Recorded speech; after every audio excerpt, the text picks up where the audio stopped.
Hello, aloha, everybody. I'm Natalie, and this is Life After a Cult, the channel where we expose cult nonsense, we laugh at the absurdity, and we hopefully unbrainwash ourselves in the process. Oh my gosh, do we have a lot to talk about today? We've got some Scientology Audit Streets LA, educating youth. Jenna Miscavige dropped a new video. The Michael J. Rinder Aftermath Foundation is plastering LA with billboards, and it's fabulous. And the Clearwater City Council meeting that happened last night was insane. We are going to talk about that. I've got a bunch of clips to share. We're going to look at the video. I'm not sure, I've been to multiple city council meetings in my line of work in real estate, but this was a doozy, and we're going to take a look at it and see some of the speakers. Farrell Sherrill was there. Aaron Smith-Levin of Growing Up in Scientology, a whole bunch of other people, Eric Rader, Sandy McKenna was there. So we are going to get into all of it. Thank you, moderators, for helping out today. Thank you, members, and everybody in the live chat for being here. If you're on the replay, be sure to jump into those comments and let me know your thoughts on these topics. We also have a question of the day, and the question of the day, what is the question of the day? You're at a Clearwater City Council meeting. What's your mic drop line? Oh, I like that question. Okay, so first, while we're kind of all getting it together here, let's go talk about our first story, which is Scientology Audit Streets LA, educating the youth outside of a Scientology building. And the look on their faces when they understand and hear some of the beliefs of Scientology is really priceless. Take a look. 70 million years ago, there was overcrowding in another galaxy, so they froze 1 billion people. They brought them over here, dropped them in a volcano, and dropped a hydrogen bomb on the volcano. Then their spirits went rising up, and they captured the spirits, and they brainwashed those spirits, and now they flung the spirits out, and they're all on you. And those spirits cause all... They're all on you now. Yeah, you're covered in space alien cooties. Bad things that happen in your life, but for $200,000, he's going to help you get rid of those spirits. What the fuck? They're like, what? That was fantastic. The video goes on. He continues to talk about them. I'm going to link it down below along with everything we're going to talk about after this video in the description. So please do check it out. Do check it out. Oh my gosh, that was so great. Okay, now let's go over and take a look at Jenna Miscavige's, one of her recent videos called Scientology Said This Could Read My Mind. And she uses the e-meter. So if you've ever been curious, how does the e-meter work? I've not seen an e-meter. What happens? Jenna Miscavige just dropped a video that's going to answer all of those questions. Let's take a look at a little clip. Back into the e-meter right here where it's plugged in, and you can see its reactions here on the dial. Now this, what's called here, is the tone arm. It actually adjusts the amount of the current that's going through you, but it's such a small current that it wouldn't hurt you or anything like that.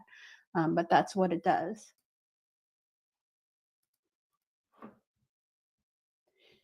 And so another part of what they believe is that the current comes through the e-meter, through the leads, into your body, and then it believes that your mind, which they call your reactive mind, which contains all moments, they believe contains all moments of pain and unconsciousness and bad things you've done and bad things that have happened to you, back into... Anyways, check that out. And if you've ever wanted to explain to people who are like, what's a Scientology e-meter? What's it look like? How does it work? What do you hold on to? Send them Jenna Miscavige's video because it fills in a lot of the blanks there. Now, we need to talk about something so exciting. Do you remember last year? I want to say it was in March last year, when the Aftermath Foundation, now known as the Michael J. Rinder Aftermath Foundation, put up a billboard just outside of Big Blue off of L. Ron Hubbard Way.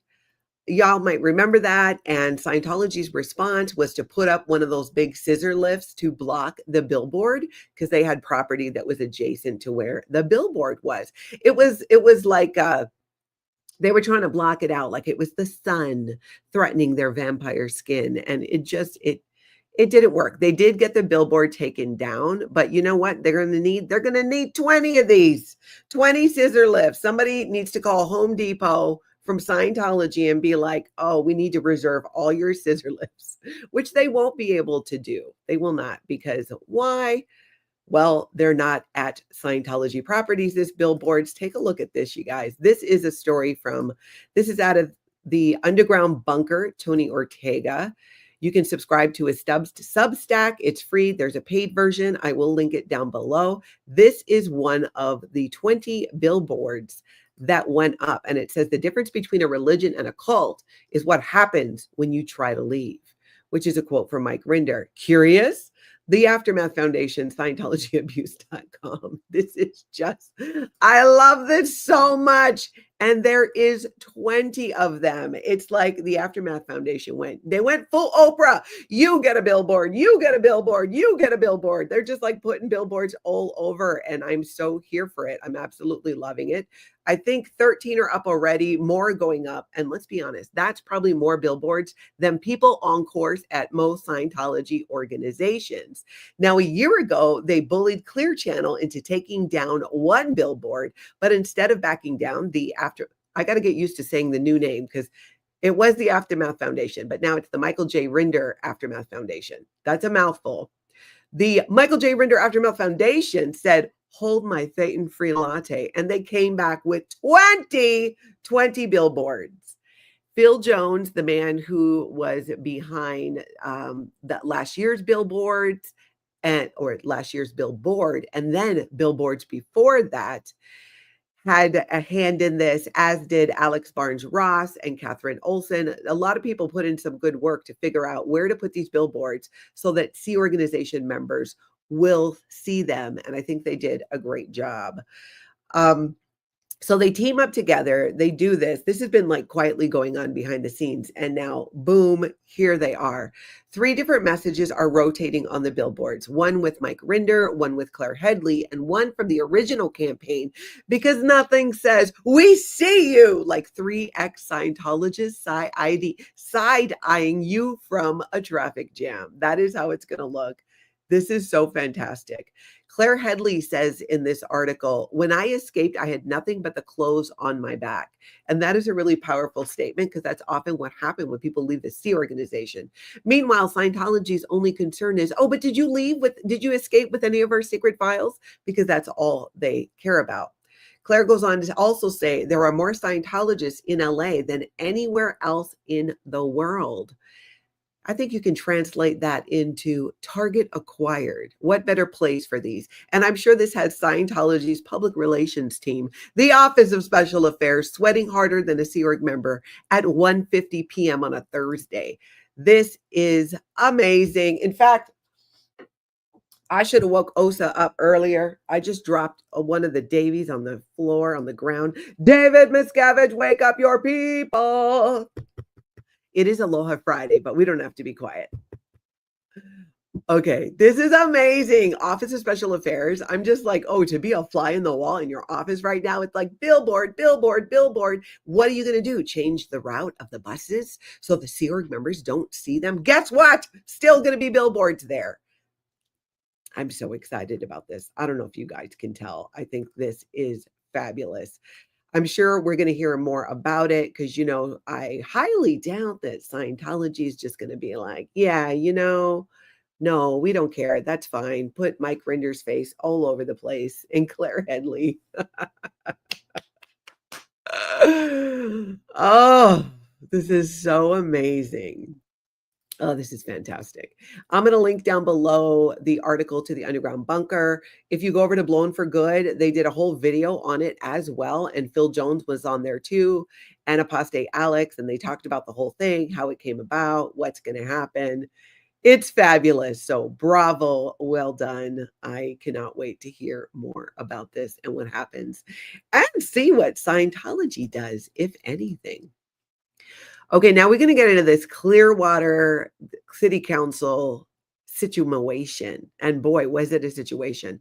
Did show me in the chat, put a 1. How many of you watched last night? You might have watched some of it on a couple of streams. Aaron Smith-Levin from Growing Up in Scientology was streaming there, but then his phone died. I caught most of it on the city of Clearwater on their website. They also have a YouTube channel. Oh, good. Mama Opal saw it. Abigail, Ingrid, Animal Audit Corner. Good. Arkansas Flamingo.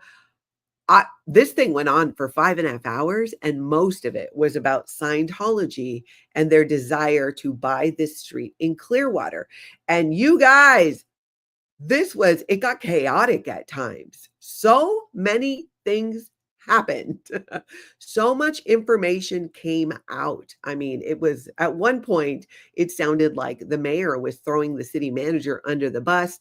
And then the city council seemed to get confused and try and like argue what the term negotiation meant. It was amazing. Absolutely amazing. So let's see, where are we going to start here? Let's take a look at let me pull up, let's introduce the players here. We've got, so this is the Clearwater City Council here. I do believe, so this is the city manager at the end. I think this is the city attorney, the guy with the glasses. Can somebody, I'm pretty sure that's the city attorney. And he, oh my gosh, wait till at one point, the city attorney who you see throughout this video, you can tell he is like no nonsense. He communicated very clearly without emotion. It was very diffusing. And then at the end, after the vote gets done, this guy loses it like his gummy kicked in all of a sudden. He starts hilariously laughing. I'm going to find that part. I meant to clip it. Yes, the city attorney. Thank you so much. I thought usually there is a city attorney there, especially in situations like this. It was hilarious. It's almost like they broke him. He was cool the whole time. Marilyn Honig from Coffee Cult and Craft says they needed a negotiator to define negotiation. Exactly. That's what was so crazy. One of the many crazy things. So we are going to look at this. Okay, first, what did I say? Let's look at this. Here's the people. City Council, you've got the mayor, Bruce. You got Ryan Cotton. He, oh my gosh, this guy seemed like he could be like David Miscavige's cheerleader. Aaron Smith-Levin, when he spoke, said that Ryan Cotton is suspiciously supportive of Scientology getting the street. And I would agree. And by the end of this meeting, I feel like even there are some city council members, definitely people in the audience, asking the same question. Why are you going so above and beyond? Farrell Charles, who is there as well, says Ryan Cotton is problematic. I agree. So you got the mayor, and the mayor has pretty much, he's not down with this, right? And Ryan Cotton seems to be kind of leading the charge in a way. Mike Menino, he is for selling the street to Scientology. We're going to look at some stuff he said. I do believe David Albritton before voted for this, but there's like a plot twist. Lena, city councilwoman here, she brought up so many amazing points. I feel like that woman really did her job in advocating for citizens. And the citizens of Clearwater roasted Scientology. It was brilliant.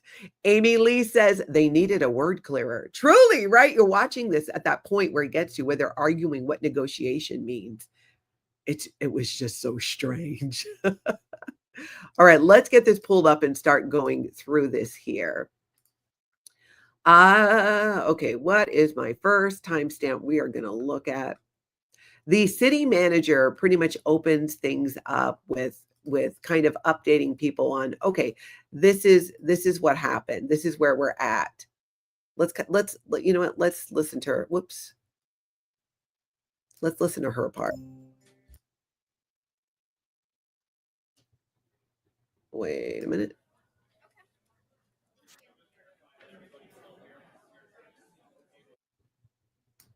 That are here, that are being. Oh, hold on. My timestamp's a little messed up. The city manager basically went and was like, okay, here is what has happened to date. here's what's going on. This is what we're trying to do. And she basically kind of reiterated what's been going on. And she did use the word negotiation, that she has been negotiating with Scientology. We're going to I'm going to kind of give you a couple of my takeaways, and we're going to look at the clips. Because for me, early on, the biggest out point in my mind was, okay, each city council member has been talking to the city manager. The city manager has been negotiating with Scientology. Some say since December, there was a comment by one of the council members about how they've actually been talking to Scientology for a year, that they asked for this street vacation a year ago. And the city manager went to each individual council member and was like, okay, what's on your wish list? What would you like to see happen? Each city council person had items that they would like to see happen. City manager then takes that to Scientology and goes, if we were to sell you this street, this is what we want. Well, Scientology looked at that list and was like, no, no, yes, no, no, yes. She then took it back to the individual council members. And in my opinion, this is where the problem started. Why are these negotiations taking place without ever having the city council meet as a body first? How can you know as a city council member what you should be asking or advocating for if this was not discussed in a public forum with input from the public, from Clearwater residents? They did not do that. Last night was only the second time that this council has met as a body to discuss these issues. And that blew my mind. Like, how have you gotten this far down the road without discussing it as a body? Now, they're not allowed to have discussions outside as a body, as a city council. They can individually do things. But to go this far down the road to where you have an agreement from Scientology or an offer from Scientology without bringing it to the public, my opinion is that is sus as all get out. It really gives, we're hiding this. It gives, we know you're going to hate it, which is why we're doing this and we're trying to ram this through. Super, super suspicious, in my opinion. So let's see. Hey, Dusty. Dusty was there as well. Okay, let's take a look at some of this video. Being awarded scholarships by CFR, please come forward. Oh, wait a minute. We got to move forward a little bit. There were some young people that got a fantastic acknowledgement who were there. That actually was really interesting as well. Let's move forward a little bit here. So this was interesting. There were so many people who came up. I'm not even showing you all of the people who spoke and had something to say. I'm going to just share a few of them. And my mind was blown. Let's see. Where'd Mark Bunker go? There we go. That guy came up. The kids got their wonderful acknowledgement. Then they were moving on to public comment about this. These were, other people who spoke about it. Here we go. This guy had an interesting story. He's a Clearwater resident. But at the same time, I feel like if he's not, or you guys aren't going to promote him, I think just.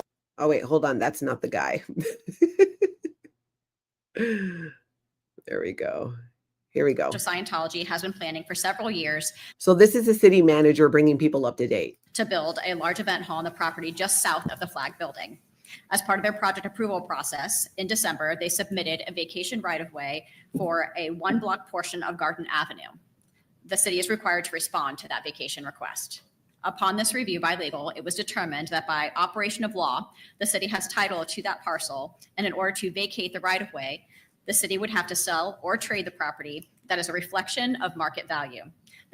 And it's important to note that Scientology approached the city council. Scientology approached the city. The city didn't go, hey, we want to sell this street. Does anybody want it? No. Scientology, David Miscavige was like, we want that street because we're building this L. Ron Hubbard Hall for all to enjoy. But we all know that that is not the truth. The city is also required to post that property for 30 days in order to determine if any other interest exists. As such, the City Council unanimously directed that I engage with the negotiations with the Church of Scientology. Now that part is important there. She says that the council, right, said that she should engage in negotiations with the Church of Scientology. Well, here's the problem with that. One, it hasn't been brought to the public yet, and you're already like negotiating an actual deal. It was all done. It was all being done behind the scenes. And later on in the video, the mayor pretty much is like, no, we didn't authorize you to negotiate. So they get into this whole back and forth about it. But early on, she uses that language of, you told me to go negotiate. Well, now with everything blowing up, the mayor's like, no, we didn't. You were having conversations. I mean, it's semantics, and it was kind of hilarious to watch them go back and forth on this. Regarding the purchase and sale of this portion of Garden Avenue. Since then, I worked individually with council to seek input and learn their priorities before opening negotiations.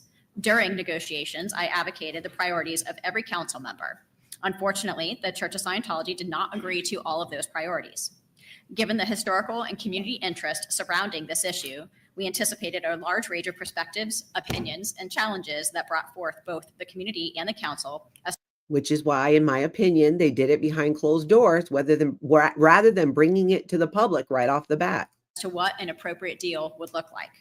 What is being brought forward today is a result of those negotiations. The agreement meets. Again, she clearly says negotiations. They've been negotiating with Scientology for months. The majority of the broad goals set by City Council. It provides the city a fair market price as validated by 3 appraisals the city received for the property. It creates new green space that will be open to the public, and the property will not exchange ownership until the building is completed. Okay, we all know that the green space in Scientology is not used by the public and not used by Scientologists.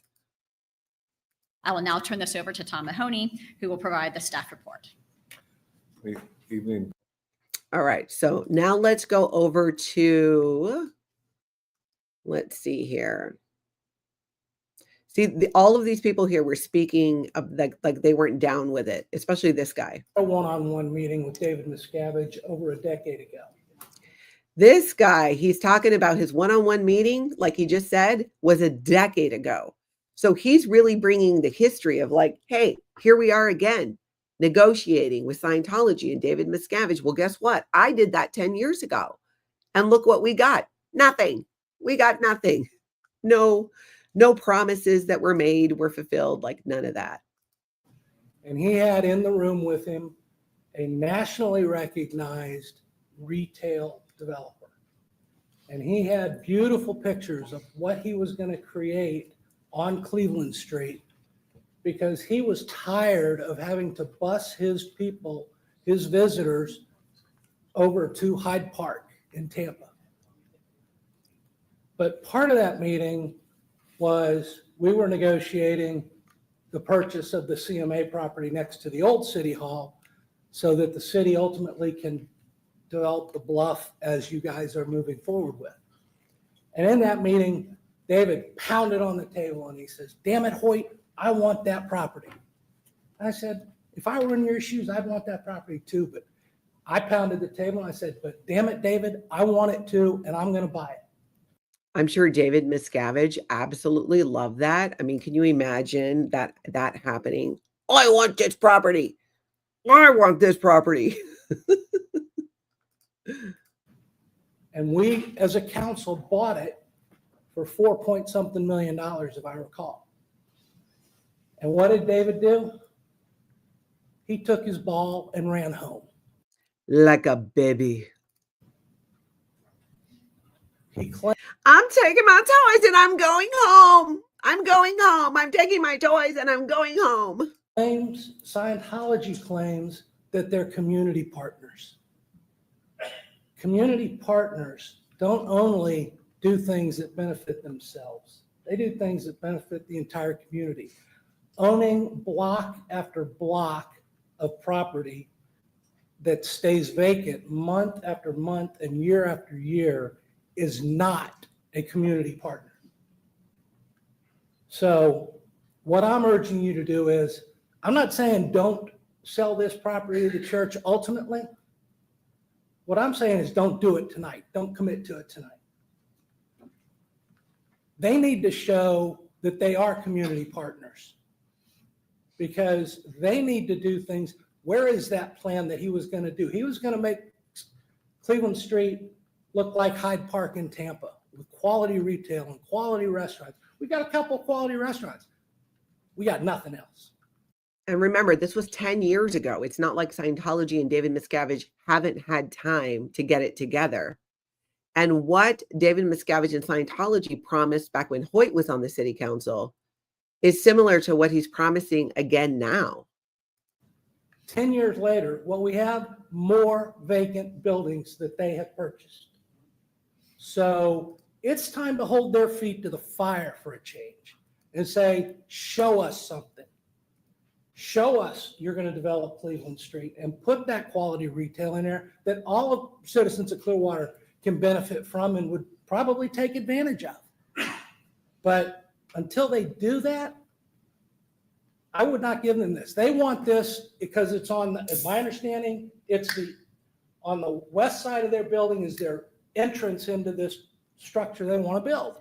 And they want to have a more landscaped and pretty entrance into their building. I don't blame them. But they got to show us something. They need to show you something. So if not, let them have a street and some parking spaces in front of their building. Because like I say, what they do build looks great. But how many people in this room can walk into any of them just for the hell of it? Nobody. So it is. Which is another excellent point that was brought up by multiple people as well, because I mean, you all know this to be true. I know this to be true. You cannot just walk in there. What happened to Mark Bunker when he went and sat in one of their green spaces? They called the police. So we know this to be true. And I love that multiple people brought this up to the council of like, hey, you cannot say that this is in the community's best interest because they're going to have these spaces. History has already shown us what Scientology does and does not do with these properties. It's time for them to step up and be the community partner they claim they are. Because the other part of it is what they're building is an entertainment venue. My question is, when they build it, is it going to be strictly for their use? If it is, no problem. But you need that in writing, because if they're going to get Live Nation to come in here and book entertainment in there and compete with the two entertainment venues the city already has, we're losers. And it's amazing that the city doesn't even know, as the mayor has said before, what the exact plans are or why they need this street so much to do their project. And it was said over and over again, Scientology does not need this street to build their event hall. On this deal. So I urge at least one of you, but I think all three of you changing your vote and presenting a 5-0 vote to Scientology on this issue tonight would send a much stronger message, because they've claimed for 40 years that they're community partners. I've lived here for 66 years, almost 67. They've not shown very many times other than showing up at some events. But I don't know anybody in here. I know none of you. I know I would never buy a building to let it sit vacant. If I'm going to buy a building, I'm going to know exactly what I'm going to do with it after I buy it. I'm going to be right down to the city's planning department asking for a permit, and I'm going to make it into what I want it to be. So don't postpone this vote. Vote no. I'd rather you vote no. But make them show a partnership with this city. And Excellent point. That is the whole point. Make them show. Why are they not showing what they're going to be doing? Why is that information not presented? Yes, there's an event hall. Yes, there's a green space. Why do you need the street? Who's going to use the hall? Is it going to be open to the public? Is it going to compete? They have that concert venue right on the water. So if Scientology is building this to an event hall that they're going to open up to the public, why? Why do you need so many event halls like that in a place like Clearwater? You don't. So he makes a really good point. Is it going to be only for their events? I mean, is Scientology really going to build an event hall that seats something like 3,800 people? And it's just used for Scientology for what? For 4 events a year? I'm sure they're going to try and use it for other things. It's going to look really empty with all those empty seats if they do. And then Mark Bunker, wise beard man, took to the stage. And for those who might not know, Mark Bunker was a former Clearwater city councilman. Lesson, because it's extremely important. You know, the council, when they said no in 2017, Miscavige said, all right, I'll wait for the next council. The next council, he got me.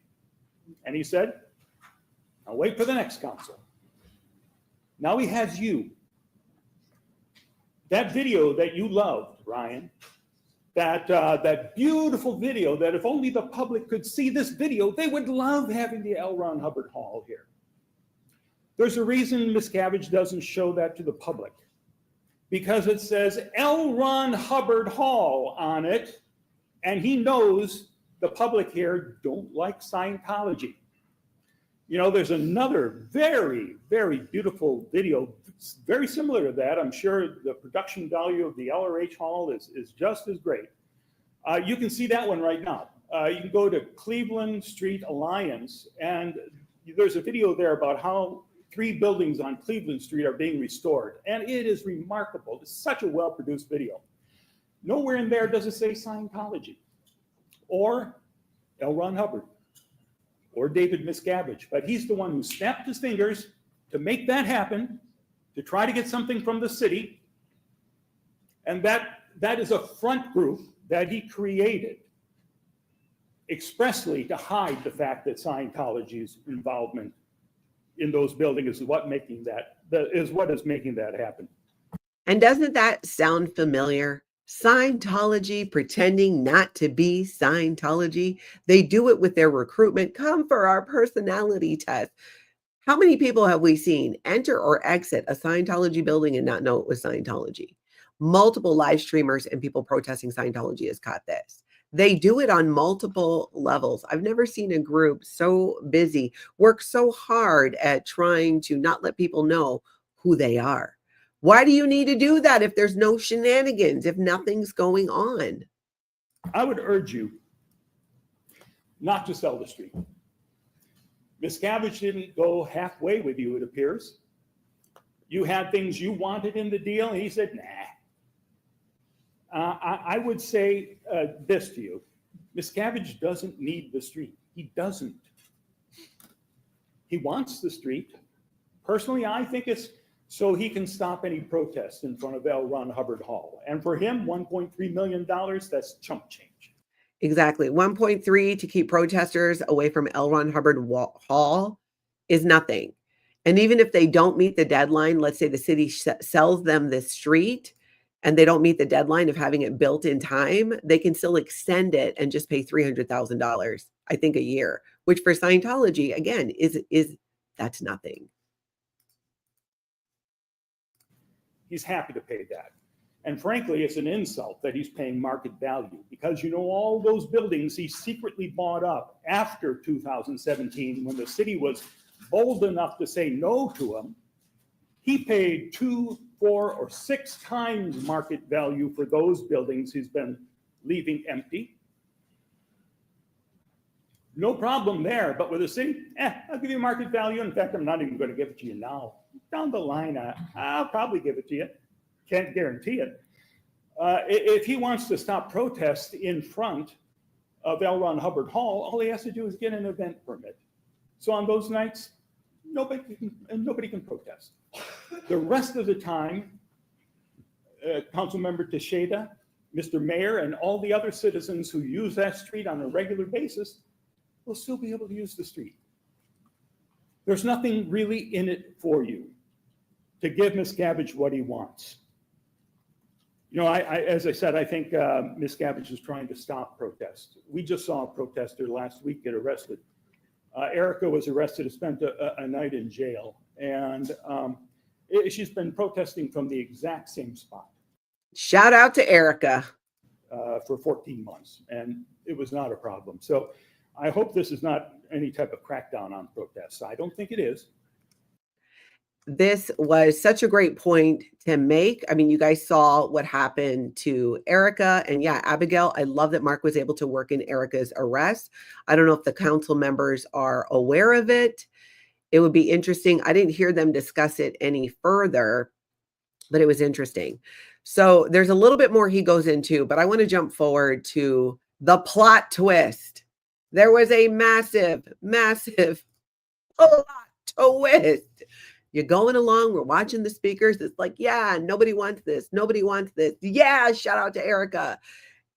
The public who came forward to share that even we're not former members. Mark Bunker has never been in Scientology, but is all in on ending this cult. He's been an advocate in exposing Scientology and their abusive practices for decades, for an incredibly long time, was on the city council himself, like he said. This is just, it like was building. But this plot twist, you guys, the plot twist of all plot twists came right about here. Next speaker, please. Keep in mind, what's going on, right, is people get to give their public comment, and then they were going to vote. And then this woman steps up to the podium.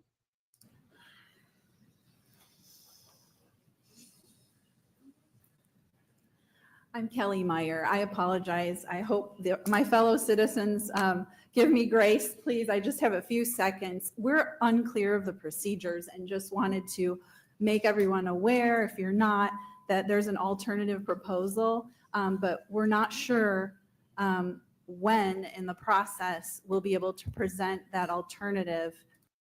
So there was an alternative proposal. There was a deadline yesterday. I think it was 5 o'clock Clearwater time. You had to get in a proposal. So once the city negotiated for a month with Scientology on buying that street behind the scenes, they did have to list the property. And in my opinion, they didn't do a good job of that. I don't know where they listed it, but it wasn't on the city's website, which you would think would be the number one place to put it, where people will see it, to let the citizens know. So whatever and however they did it, apparently they did follow the law in terms of putting the property out for bid for 30 days. And that 30-day window ended, I believe, yesterday at 5 p.m. So this other group came in and did submit a proposal for the property. This was a plot twist, and it changed everything. To selling South Garden to the Church of Scientology. So if you could let us know, thank you.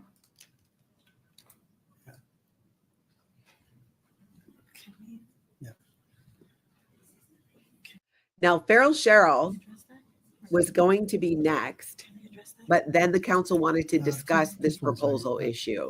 Do we want plot to address twist. that at the end after all the public has commented, or should they make their presentations part of public comments? Or Candidly, I'm not sure if this is a proposal that the city has, in fact, the one we've received this afternoon, is that the proposals or something else we're referring to? I think it's up to the council to decide. So they have this discussion over what are our options? What are we allowed to do as a council? Can we hear the proposal right now? Like, what do we do? And they decide, yeah, let's hear the proposal right now. Oh, and this was amazing. So let's see. Let me pull that up. Let's go to where the guy who makes the pitch, the proposal, comes up. And this is amazing. Service. I'm Brooks Gibbs, a Clearwater resident. This is Tony. Tony, good to see you. I'm really excited actually about the opportunity of the street being available. I think it's exciting. And when I think of the open bid process, you have 30 days to do it. Today was the last day. You know, I didn't hear about it. March 17th, there was a woman by the name of Miss Barbara Sorry Love. She runs the a wonderful little organization called the Clearwater African American Foundation. And And she had said, and made it into the paper, and that's how I heard about it, that she would love to see the city dedicate some space to honor the African-American heritage that's there. Of course, that particular area of Garden Avenue is one of three critical kind of like original parts of the city that has some great heritage. And I went ahead and researched her, and I was inspired by her suggestion. I kind of got the sense it might have been ignored. And then I researched every article about her. I talked to several people about her just to understand her reputation. I finally got hold of her and I said, what's your vision for that space? If we could get you that street, what would you like to use it for? And she explained to me that she would like it to be a memorial for the African-American community, especially in the sad aftermath of the fiasco of the burial situation that the CRA is struggling with, and I understand under a lawsuit right now. I don't know the details of that, and forgive me if I'm misspeaking in any way, shape, or form, but And I'm not 100% positive. Somebody tell me if you know. I think the CRA is the Community Redevelopment Act. I think, I'm not positive, but if anybody knows in the comments, maybe pop in and let me know. I just know it's a sensitive issue, and the city wants to show good faith and be able to say, we know we made a mistake, we'll make it right. There's been some remains found on a certain piece of property, and part of our due diligence, and Which my understanding is like there were remains found in the area. It was paved over. to honor the past is to dedicate part of our community to that particular people and their heritage. So talking with this wonderful president of this organization, she said, I'd like to call it the Mac Dixon Memorial Garden. Mac Dixon was one of the pioneers in the early 1900s. There's actually a Mac Dixon neighborhood named after him. He's probably the most commented on African-American person that people are inspired by, his family, his descendants. This gentleman is next level professional. The way that he handled questions that were put forth, the way he maintained his cool, which we're going to see, is such an amazing example of how to conduct yourself when you want to get something done, especially with a city council. I geek out over this stuff because in land development, I've gone before city council multiple times to have to try and do up zoning amendments and different things. I love seeing how the process works in different areas, but oh my gosh, this guy did an amazing job. I was watching going like, oh my gosh, I want to have your baby. You are amazing. He really hit it out of the park, in my opinion. Are still alive today. In fact, I believe that the burial site of remains that were recently discovered, there was one of three headstones, his being one of them, that were also discovered. And in speaking with Miss Barbara Sori Love, who runs the Clearwater African American Association, she says, I'd love to see right there a memorial in his name. And so I dreamed a little with her. I sketched some things out. I put together a proposal, and I made it before the deadline because I had just heard about this. And I'd like to answer any questions that you have. Just so calm, cool, and collected. And can you imagine what is happening in the brains of the city council members? Because right now they're like, here's what's on the table: Scientology or a memorial dedication for African Americans. They're probably sitting there going like, oh my gosh, like this changes things. This definitely changes things. Oh, and Cats Hate Cult Community Redevelopment Agency. Okay, cool. Thank you. I thought it was something like that. I could not exactly remember. You have, but I think I'm more for, not against type of a person. I want to preach for something. I want to see us do something awesome. And I thought this is a good solution. And I think Clearwater would be all behind it 100%. So any questions for me about the proposal that I've submitted to you in writing today? Yeah. Yeah, I do have a couple questions. I thank you for getting it in. I know you mentioned it was kind of late in the day, but we work until the work's done. Yeah, so you the do. Majority of us grabbed it and dove into it. So I thank you for doing the work to get this to it. I did have a couple questions. My original one goes back to the map, because the site plan, and I just was kind of, because the site plan kind of makes it look like you're park is on the Church of Scientology property, so I wasn't sure. Is there some partnership that isn't in this that? So they talk through some of it for a bit. The competitor. Gotcha. And my other last question, sorry, I just had a couple of them because I did obviously read this before we came. When it's dedicated to Miss Barbara Sori-Love's organization? No, it's in partnership with, it's actually dedicated to one of the heroes of our founding fathers here, in Gotcha. Clearwater. No, so early my 1905. question is, who becomes responsible for the maintenance, the upkeep? Yeah, the as insurance it and all says that? in the agreement, it says it's a partnership with the Park and Recreation. If in negotiations, the council says, we need to see that the organization, the collective taking responsibility for the care of this property is going to front that bill, fine, we can do that. There was really nothing that the city council threw at him that he didn't have an answer for or was not able to address. And he maintained his cool the whole time, which was amazing. So he goes and he shares at one, I think coming up is the point where Ryan Cotton, the city councilman, is the one, you'll see him. He's got, I think he's wearing a blue suit and like a red tie, who just, I cannot think of a non-vulgar way to describe this, but I cannot say that, is completely seems to be in bed with Scientology, especially David Miscavige. He's so hot to get this done that it's very suspicious. Like, okay. But I think that the city can maintain ownership of the property. They can commit this property to this particular people group for honor, especially in the aftermath of this terrible situation that we find ourselves in. And, Park and Recreation can add it to their areas of care. Thank you. Councilmember Cotton? Yeah, I had a few. So this is Cotton. Listen to how he tries to just, I don't know what he was trying to do. I'm sure he wanted to tear this apart and get Scientology back in the front running. Questions as well in regards to the 500,000 total sum. Do we already have, or your organization already have developers or people that are fronting this money, or is these just what as it says, estimated cost? So we Yeah, don't so know that I've secured $500,000, but I can see that my alternative, my competitor for this particular project does not have to come up with that money until, years from now. They don't even have to start until 5 years. So I'd say, hey, give me 3 years and we'll get it done. And is that true, Mr. Margolis, to the extent that Scientology will not? Now, this is a key moment, y'all. Key moment. Remember, this is probably the guy, from me watching this, in my opinion, is like the one trying to push this the hardest about this project. They've been negotiating with Scientology since last year.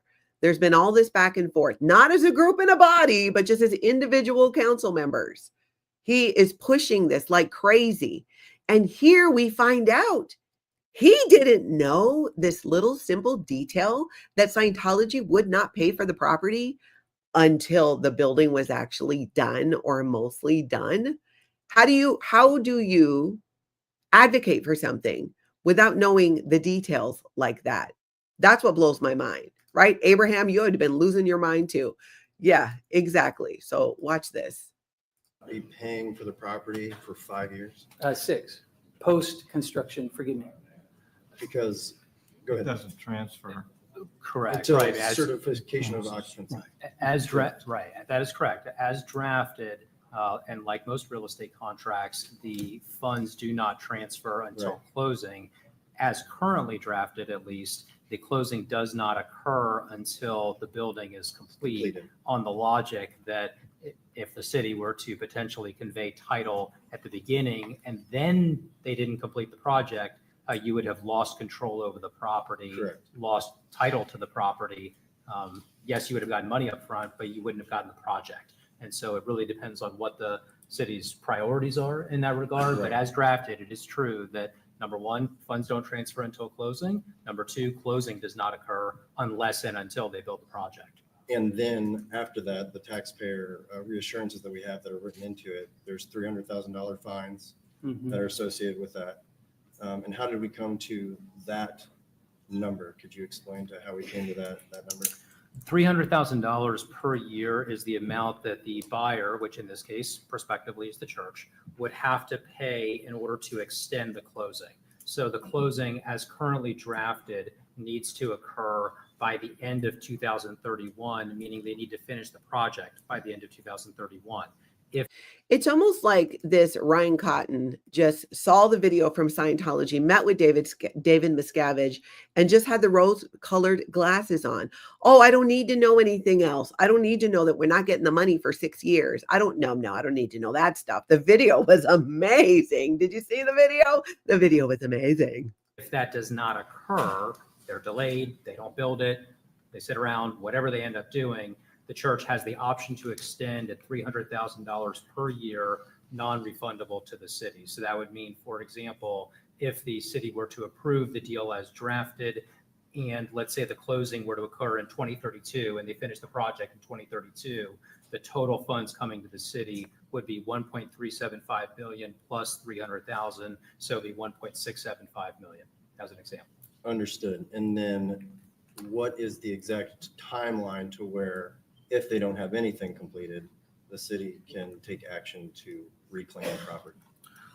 I don't think there'll be any reclaiming because the transfer doesn't even occur unless and until they were to complete the project. However, it really depends on whether they're willing to pay the extension fees as currently drafted. If they did not take any action and did not pay the extension fees, then at that point, the city would be able to withdraw from the agreement at the end of 2031, or I guess I would say January 1st of 2032. These are all very important details that it blows my mind that this has not been discussed amongst them as a body, as a council, which they have to do where they are all together, and it has to be accessible to the public. So remember, again, they've been negotiating. The city manager was negotiating with Scientology for months about this before they ever brought it to the people of Clearwater. And then when they brought it, 3 of them were already like, yeah, let's do it. When one of them didn't even understand when the money was going to be paid. Like, how does that happen? That just does not make sense. Conversely, if they delayed for that long and then they did pay the extension fees, the church would have the option to extend as late as the end of 2033 to finish the project. One of the more interesting scenarios would be if the church got a very late start on this, and then let's say hypothetically they didn't start building it until 2031, but they haven't finished the project in the middle of 2033. That puts them in a pretty strange box because they will have paid non-refundable extension fees to the city. And at the end of 2033, if the project is half built or if it's not finished at that time, the city would be able to withdraw from the contract and keep the $600,000 in extension fees. At least that's how it's currently drafted. Correct. And anything that they may have developed on that property from that time forward. Well, they wouldn't develop anything on the property until the actual sale of the property. So it'll remain a street until they're substantially completed or completed with their project. I would generally agree with Councilmember Albritton on that, with the only caveat being that part of what is contemplated as drafted is a temporary construction easement. So once they get their building permits approved, there would likely at some point be a construction easement so that they would be able to stage construction equipment. But to Mr. Albritton's point, I don't think they're going to be building anything. I don't think they could build anything on Garden Avenue until they actually had title to the land. Okay. Which again makes the point that Scientology does not need this street to build their L. Ron Hubbard Hall on their property. They don't need it to do it. Which makes all of us go, well, then why sell them the street? Why would you give up a public street that they don't even need to do their project, but would really be off-putting to the public, and where it seems that many Clearwater residents are not down with this? What is the actual benefit to the city, and why is this only coming up as a group, as a city council body now for the second time when you're so far down the road on this. Any other questions? I would like to emphasize that, Yeah, I wasn't done. I'm sorry. No, you can go ahead, please. Yeah. Really, we're already going to be here a long time. The more disruption, the more people talking over the top of speakers, talking over the top of folks up front, it's just going to drag it out. So if you can't avoid interrupting speakers, please wait outside. Just ask everybody to help. Be kind. He had to kind of quiet down people a couple of times. And what's so ridiculous, I thought at times, is the mayor would say, when people would there'd be a lot of applause or cheering, say, "You're just slowing us down. It's going to take us longer if you applaud." You talking about it makes it take longer. The time it takes one speaker to walk up to the podium between is plenty of time for applause to happen and end. Nobody's waiting for that applause to end. And he kept trying to make that point throughout, like, you're just going to make us take longer. No, but you stopping and making those comments does make it take longer. It's a disaster. And I just think that this is a way we could be part of the solution, and it would go really far, I think, with our key stakeholders. So if you are concerned about the price of maintaining the park, then I would hope that you would give me the same amount of time that you gave the Church of Scientology to negotiate the terms, and so that we could get our team together and say, done, consider it done. I mean, I appreciate that sentiment, but how long have we had this for bid, David? It's been out for 30 days at least. And of course, Cotton is trying to punch holes in it still. Right? The Community Redevelopment Act requires 30 plus days of advertising. It has been advertised in accordance with Florida law. I did and then I saw this FOIA. document at roughly 4 p.m. today. Right, but at home when it was is emailed. within the window. And I will say this to my defense, and I did a FOIA, and your clerk, the whole team has been so professional. I cannot. See, right there, Brian Cotton is trying to say, well, you got this in so late. A deadline is a deadline. If the deadline is 5 o'clock and you get it in prior to 5 o'clock on that day, you met the deadline, which this gets explained to him. It's like he didn't understand this. And I tell you what a blessing it is to communicate with you guys, truly, because I'm trying to get this project done, and you've been very helpful. I only saw it at the Tampa Bay Times, according to the Freedom of Information Act. I was hoping to see, I think I would have been alerted if it was on the city website. My recommendation is that you make that part of the mandatory, publication. If you're going to do something, please put it on your website, because Exactly. How do you go forward with something like, we're going to sell a public street in any city, but in Clearwater, and not put it on the city's website as news? A lot of communities have newsletters. A lot of communities you can subscribe to the website, and any news announcements, you get a notification. Those of you, reach out to your city council, go to your local city council's website. If they offer that, sign up for it. Because if something shows up Scientology related, you're more likely to hear about it that way in your area if they try to pass through a proclamation or anything like that. because I think you have to subscribe to actually see some of these declarations or, open for bids. Because a lot of people don't know about it. So to my defense, I just learned about it, and I'm so excited to be working within the window that you require to provide you a proposal. My apologies. No, absolutely. You got it within the proposed time limit. It's just when we're asking about time. That's Totally. So I get it. I appreciate you for answering my questions. Thank you very much. Thank you, David, for going through all those parts of the contract. Okay. Any other questions? Okay. Well, thank you. Yes, Thank thank you you. for presenting your proposal. Did you want to share? I guess before we go to the kind lady who's been, So he is part of my team, and I didn't ask him if he had anything. So Tony does end up speaking, but a little bit later. Farrell Cheryl on the loose. Let's take a look at what she had to say. She is a Clearwater resident. State your name. I start when you start. Oh, sorry. Okay. Sorry. My name is Cheryl. Thank you very much. Good evening, council. Slowly, quietly, and methodically. Shout out to Feral Cheryl. Give her some love in the chat. If you're on the replay, jump in those comments. Piece by piece, bit by bit, a group that does not trust us, does not value us, and does not want us here is buying up our businesses and our land. This is not about just real estate. It's about changing ownership. This is about control. A cult has been working behind the scenes, acquiring property one lot at a time. They don't want to be part of this town. They don't want to be neighbors. They want to push us out, to isolate themselves, and to create a world where only they exist. They're doing it in the most calculated way possible, through money, secrecy, and through slow, quiet displacement. Slowly, the heart of this town is being replaced with something unfamiliar, something controlled, and something dangerous. Why? Because they fear us. They fear the outside world. They fear anything that challenges their beliefs. And so instead of engaging with the town, instead of living among us, they have chosen to remove us through silent strategic takeover. This is not paranoia, it's reality, and the evidence is all around us.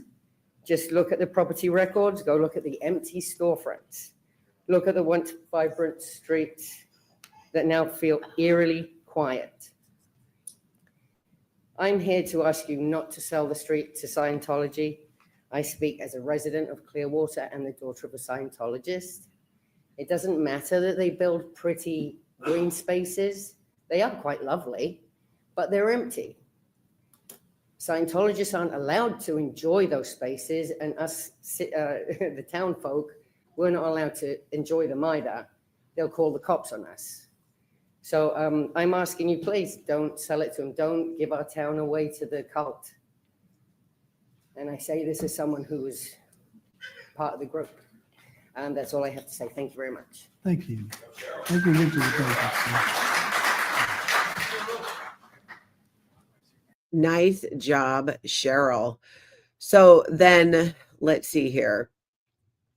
I'm going to link this video down below so you can see all of the speakers, but let's go ahead and move ahead to right after Tony, who owns some a local business, I think one or two there in Clearwater.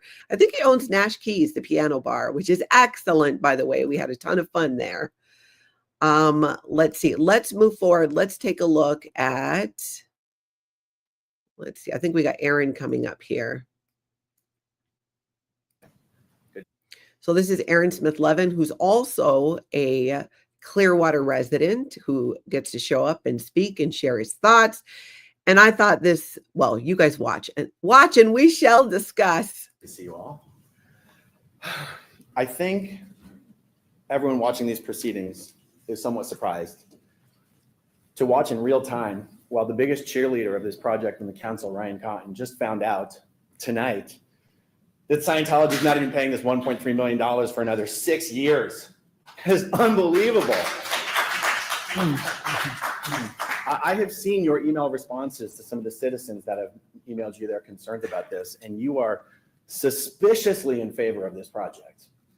I would agree. And shout out to Aaron. Show him some love in the chat. Suspiciously cheering on this project. I would agree with that. As somebody who has been to multiple city council meetings in different cities, I've seen when city council members support a project and how they go about it. He could just be like, I don't know, their poster boy doing like, where's the pom-poms for this, cheerleading it on everything. I can't say that I've seen somebody this enthusiastic. A project that no one in Clearwater wants. Scientologists are less than 2% of the population. There's about 1,500 Sea Org members. There's about 1,000 public Scientologists. In all of Tampa Bay, you couldn't scrape up 4,000 Scientologists, but you're running around like building L. Ron Hubbard Hall is going to save downtown Clearwater. Ryan, it doesn't make any sense what you are out there doing. Mayor Bruce Rector, thanks for voting no on this. Lena? Yeah. At one of the recent hearings, the mayor of Clearwater said he is still not even clear why Scientology wants this street. How can 3 council members be voting yes when the mayor isn't even clear why Scientology wants the street? And you've both, Lena and Bruce, you have both already made it clear. you already know they don't need the street. Not selling them this street does not prevent them from building LRH Hall.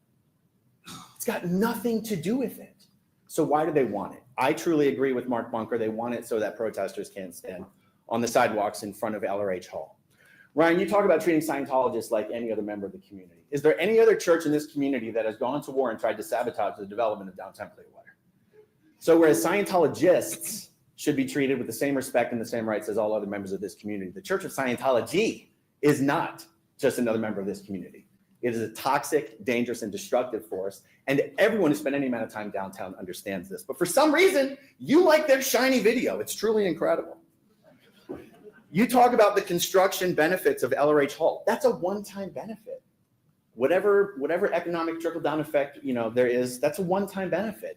You seem to be under the impression that building LRH Hall brings more Scientologists to Clearwater. Do you not understand the role of the flag land base in the greater world of Scientology? Every Scientologist who's going to come to Clearwater already comes to Clearwater. Believe me, LRH Hall changes absolutely nothing. Scientologists don't even use Scientology's properties that are so-called open to the public. The park where the Checkers used to be. Have any of you ever seen a single Scientologist in that park? Nope. I haven't. The gorgeous park next to the Fort Harrison Hotel. It's beautiful. Have you ever seen a single Scientologist in there? No. If the Scientologists won't even use these properties, what do you think the people of Clearwater are going to do? Thank you, sir.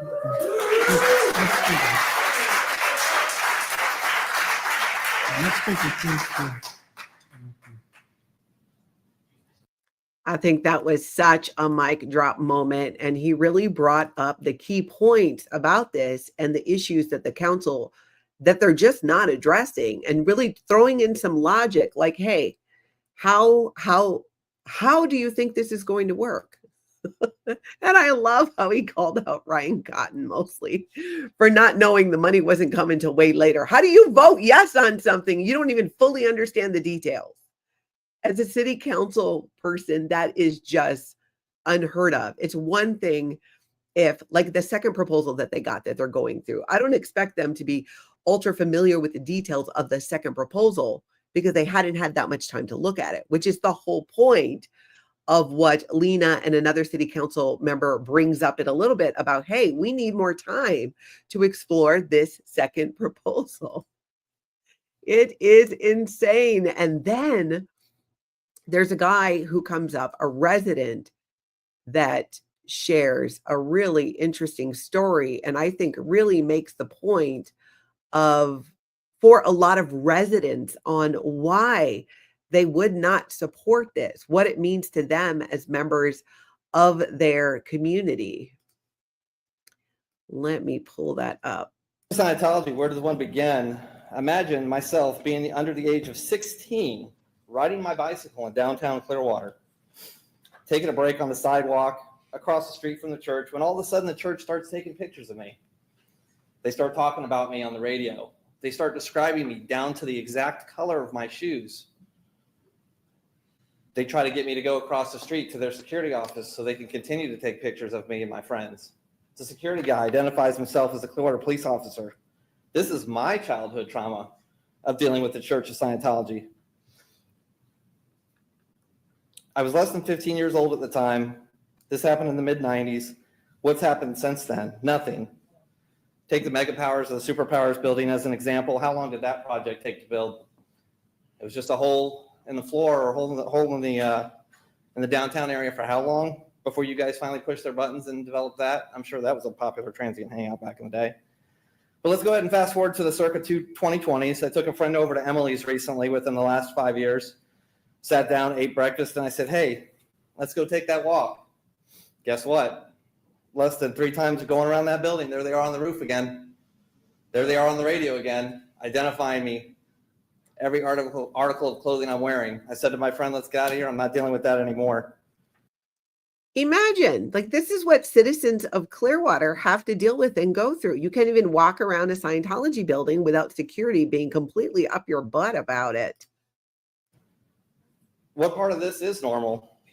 I can walk around any other building, non-Scientology owned in the city, with maybe the exception of the police department, and not worried about getting threatened or harassed or anything like that because it doesn't have anything to do with them. Why is that? I might not ever get the answers, might not ever get the apology that I am looking for, but as a child growing up in this area, that was my issue with the Church of Scientology. Thank you, sir. Next speaker. Very interesting that he shared that. And that is really impactful because, I mean, growing up there, this happens over and over again to residents and people in the area. They're under this scrutiny because Scientology doesn't want them around their buildings. How does that encourage any type of community involvement? So then there's a guy who comes up and another mic drop moment here. Listen to this. 7.2. I'll be quick here because I'm going to give you 5 minutes later on. My name is Mike Mastroserio. I just found out tonight 2 different things that I wasn't aware of. One, that we weren't getting any money until who knows when, at least 5 years or so. And then I found out about a new proposal that was new on the table, where you can get money sooner than that. And I want to stand here and I will donate $30,000 to that project if you'll give them the time to raise the money and to look at the thing properly. So you need to really look at it and say, do we want to wait 5 years for this money, or do we want to listen? You know, I hear that we say things like we represent all our constituents. You've got a room full of constituents here, and you got 100,000 constituents out there. And by the way, they had an overflow room where people were watching this. It wasn't just the people in that room where there were a ton of people. And if you would have put this to a referendum, they wouldn't want that because you know darn well it would have went down. But we will not talk about that because it's not. But we do is we want to say, please make the right decisions. This is about the sale of it. This is 7.2. I'll be back up about the vacation. But I will say this. I want to thank the council before us. Bill Johnson was here. Boy Hamilton was here. Mark Bunker was here. Lena Teixeira, Dave Albritton, and the mayors and councilmen for years in the past who stood tall and fought against this. I want to thank you for that. But I also want to make sure that your legacy to go forward has to be thought about. So please, again,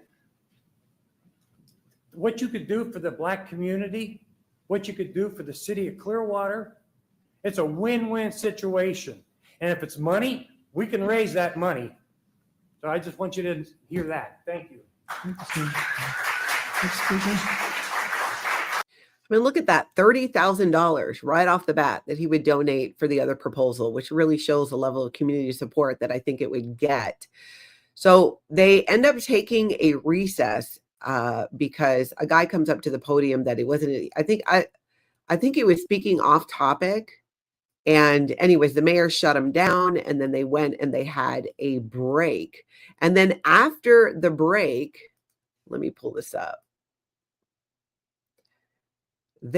More people, of course, more people came up and spoke. Like there were a lot of people who spoke. And again, I'm going to link this down below so you can see it.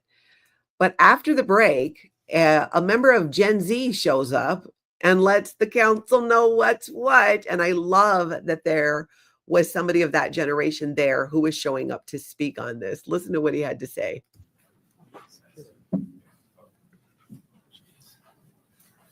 Hi, my name is Brayden. I was not expecting to be here at 8:30, but since I am, I would like to say that I personally do not, as a pretty regular kid, care what Scientology is. I think a lot of Clearwater does not care what Scientology is. But unfortunately, since moving here, I've been quite aware of what Scientology is. And just walking through the downtown, you are just, it's put on you. The buildings, the propaganda, the people.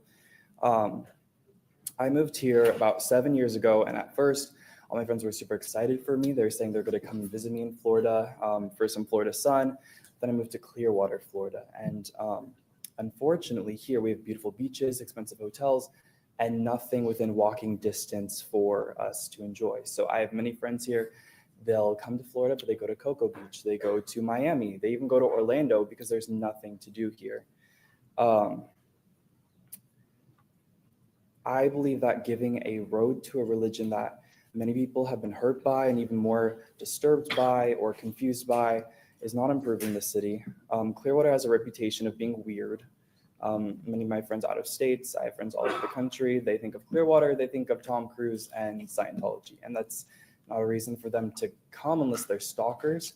So most people do not come to visit, which, you know, is just, it's silly, but it's also frustrating. I have to go visit them. I believe the road that is being discussed faces the main road towards Clearwater Beach, and I do not believe that the city council should vote to deter more people from downtown Clearwater, which is what would happen if Scientology builds an objectively strange and creepy monument to their own religion. The current, which I love how he puts that, strange and creepy monument. This kid knows what's up. Plan for the church involves statues of some sort, memorial to their own religion, which is not inclusive to the public at large. Because remember, in the green space that Scientology wants to create, they want to put monuments to, I believe, the way to happiness. I think it was the way to happiness that they were going to use, but one way or another, it was a monument to Scientology and L. Ron Hubbard all throughout this green space, which again, does not scream, come in, we welcome you. No, it doesn't. It doesn't at all. It's creepy and boring and creepy and boring. He nailed it. Very right. And from his perspective too, as a young person, you move, you want your friends to visit. Now this kid has to go to other places to meet his friends because downtown Clearwater is creepy and boring thanks to Scientology. Honestly, just something that I don't want to have to drive by every time I go to the beach. And I don't think when you look on Google Maps at downtown Clearwater Beach, I don't think people want to see that. I believe that a memorial to a historic figure to remember an important man would draw people to downtown Clearwater, or at the very least, a public park would not make me embarrassed to invite my friends to downtown Clearwater. I hope you will improve Clearwater. Love this kid. Way to show up and be like, hey, here's what's happening. Here's how this is affecting me. And being representative of other people his age. Now, I'm going to move forward. There were more speakers, but Councilwoman Lena, this is where she starts talking about, you can tell she's going to want to make a motion. You could not shorten it, but I do believe that if it was the will of the council, you could. She was asking the city attorney about this window, right? This 30-day window, this 30-day bidding window where people could come in. Can you extend that window? So they have this conversation about it going back and forth on whether you can do that, or, you know, like how do you go about creating more time for this second proposal to be considered? Could extend it. This just to kind of give general context for this. The procedural aspects of the notice and advertising are somewhat different in this transaction than they are in a lot of other transactions the city has. And the reason for that primarily is because it's downtown. Downtown, it's governed by the Community Redevelopment Act, which is a state law that governs disposition of city-owned or CRA-owned real estate within the CRA. And so that makes it different than, say, property you might dispose of anywhere outside the CRA. Under the Community Redevelopment Act, there are specific advertising requirements that are minimum advertising requirements, but they do not prevent the city or the council from extending a deadline. So the 30-day advertising requirement, which is statutory, is a floor, but the council does, if it so chooses, have the power to extend that deadline. But it has been advertised for 30 days, which is the standard under Florida law. I do believe council could extend it if you so choose. So what's some of the comments that have resonated with me, and sometimes I didn't have the answer to. I love what she says here, because you can tell she's actually listening to people who live in the community and is trying to advocate for them. Is how important this issue is, right? And so those who come up to me, they say, this is such a rush. I wasn't aware. 30 days is not enough. If I didn't hear it from my neighbor, I wouldn't have known. And this is not, they perceive it as insignificant. And so I'm wondering if there's an appetite from us to extend this time frame, because they've had to come up with this in, what is it, a week, 2 weeks? Whereas the other person, the other Church of Scientology had how many months to prepare it?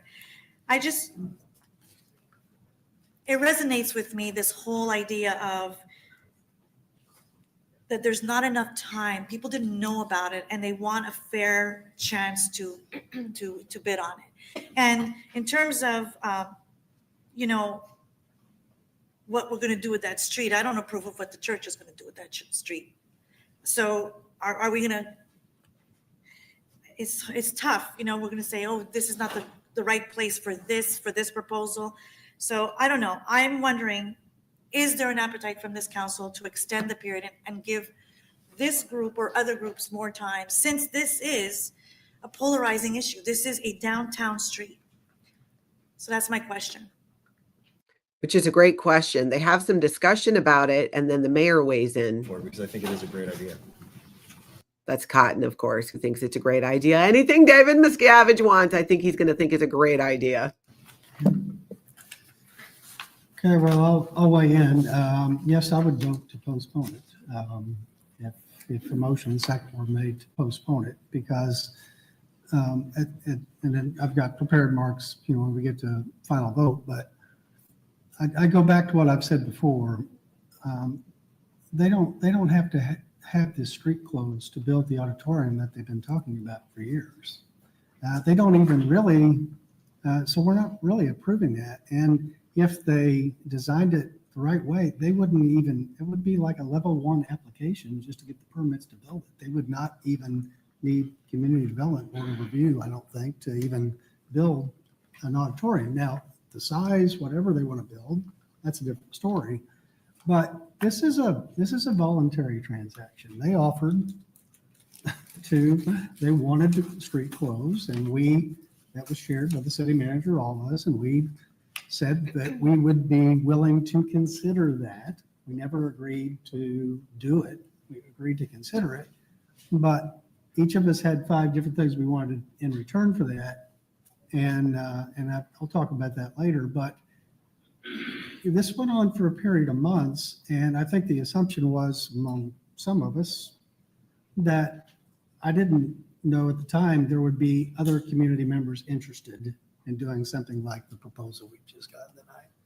It sounds a little bit like he's backpedaling kind of too, because yeah, you did. Because how do you say, well, I didn't know that there would be other people who would be interested. How would you know if you don't make it known broadly to the public, not just obscurely as they did for only 30 days? You've been talking to Scientology for months about it. So how would you know if anybody else was interested, because you never told them until the last minute? And to Councilmember Teixeira's point, really, this was only on our last agenda for council. It's only been advertised for just 30 days as of today. A lot of folks were surprised when it came up on our agenda last time. So I think it's a public street. I talked at the work session on Monday about I use the street. A lot of people use it. The citizens of Clearwater, whether you live in downtown or you work in downtown or you live in countryside, it's the city citizens street. And so I think if we are going to convey it, we can't just pick and choose who we're going to convey it to, just because they own the property on the east side and west side, without a fair opportunity for anyone else in the community or outside the community that wants to purchase the street or has a different proposal for it. And he makes sense. And I think he made some really good points there. And that does seem fair. But of course, you know, Ryan Cotton over here got all his panties all bent about this. That there's roadblocks thrown up by Scientology and roadblocks thrown up by the city. I see this as a roadblock that the city's thrown up. So I just don't, you want stagnation in the city, this is the way to do it. And this is how it's going to continue. And I am not here for stagnation. I am here for progress and working. It is now known to me, you know, Tracy McManus, everybody is familiar with Tracy McManus, asked me when I was running, did you know that Scientology or its parishioners owned 200 properties? No, I didn't. I did not. But when I had a meeting with the city manager and sat across from David Miscavige, he did tell me we own 200 properties. The Scientology are our parishioners. Oh, so I guess that means you should just trust everything that comes out of his mouth after that, because he got the numbers right there. Like, what are you saying? What does that have to do really with what you're discussing? And guess what? When we had this meeting, all those papers were still up in the windows. Everything was happening, or that was happening is still happening. So did you hear that? Everything that was happening is still happening. Is he referring to the protest? Because he's talking about the paper in the windows, because that has been a pain point for Clearwater residents of, you got the windows all papered up. It looks like North Korea around here. That is one of the big complaints. It's not friendly. I've been there. I was there last year, walked those streets. We see it on different streams and it's empty. It's spooky. It's weird. After the meeting and seeing that we were going to allow staff to progress and try and make a deal, you started seeing things start to happen. So listen, I understand frustration, but for somebody who is a second generation native that's lived here more than 10 years, that's lived here more than 15 years, it's been a ghost town for a long time, guys. So I'm just trying to say that this is government at its finest and kicking the can down the road. So it's very frustrating from my aspect to see just government doing that once again. So please, let folks up here speak. Councilmember Menino. Thank you, Mayor. I agree with you. To me, we could give 2 years to this proposal and it can be an absolutely amazing park and cherish a legacy and remember so many amazing faces. So he goes on to say basically that he thinks it's a wonderful idea to do the African American Memorial, but he doesn't think that the location is a good spot. And multiple city council members did agree with that, you know what, this is a good thing. We should be doing this in Clearwater, but we don't think this is a spot that it should be done. There are other areas of Clearwater where it might make more sense. So they go on and they talk about that. And then we move over back to Councilwoman Lena, who I think this is when she makes her proposal. And we've never received the activation that was promised. So I am deeply saddened that we have once again missed this opportunity as a city to negotiate a beneficial deal, in my mind, to walk away with a written activation agreement. That's what we all want. We want activation. And in terms of seeing progress with the building of the buildings, the Church of Scientology has proven over and over again that they can build beautiful buildings. It's what goes in it that makes it successful or not. If it is private, even though they're the highest paying taxpayer, we would have received more if it was an entity that actually sold goods and services. So it's not just building pretty buildings and the papers going down, it's what goes in it. And we already have turnkey properties that are ready to be rented, and there's no response when anyone calls to rent them. So an activation agreement to me is imperative. That's what our downtown needs. And I use the word our because it is both of ours. They're there, we're here, it's for everyone. We have repeatedly vacated land with hopes and verbal promises that activation would occur in return, and is yet to occur. We will be privatizing a public road in the very downtown we're trying to revitalize without considering the negative impact to the downtown of the future. Forever chasing this carrot. We have written agreements with every other entity. Why would this be different? That also was an excellent point. Any other entity they're working with, they get a plan, they get things in writing. What are you going to do? What are you going to do for the community? Put it in writing. We want to know so we can hold you accountable for that.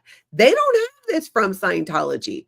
But at the last meeting, apparently 3 of them were like, yeah, nah, I don't know. That's fine. Here you go. And so I love that she is absolutely bringing this up.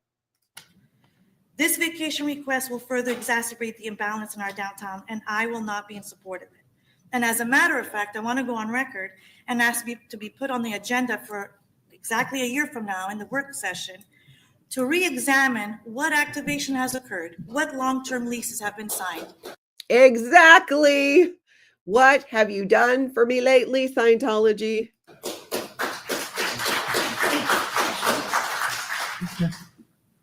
We're discussing the motion to amend, by the way. So just, sorry, we'll have a chance to say whatever we want to say about that. But right now, we're talking about the motion. So they're talking about the motion to extend 30 days to where you have 30 days We have, for the other suggested project for them to come forward, because what they had to do it so last minute. It's amazing that it was presented in the way that it was, the information that was given. But it's very, one of the council people referred to it was probably Ryan, I'm not sure, it could have been Ryan or Mike, as like a coloring book. Actually, I think it was that guy Mike. But what they had to turn their stuff in like without hardly any time, where Scientology has had months and months to put together their offer, and no one else was given the opportunity to do that. And when they put out the opportunity for 30 days, I don't know where they put it. It's like, who did you tell? You didn't, I mean, people did not know. negotiated this. We haven't negotiated this. And this is the mayor, and this is where they start getting into what does it mean to negotiate? It gets really trippy from here because he's like, what do you mean negotiate? Like, we have not been negotiating yet. Earlier, remember when I said earlier in the video, the city manager was very clear about saying she's been negotiating. We have communicated to the city manager we would be willing to consider closing the street. Each of the five of us had things that we wanted in exchange for closing the street. We had different concerns, but this was not a negotiation. This was maybe 5 negotiations, but it was not one negotiation. And even if it was, the way we landed with our owning the street, it's only been with one party.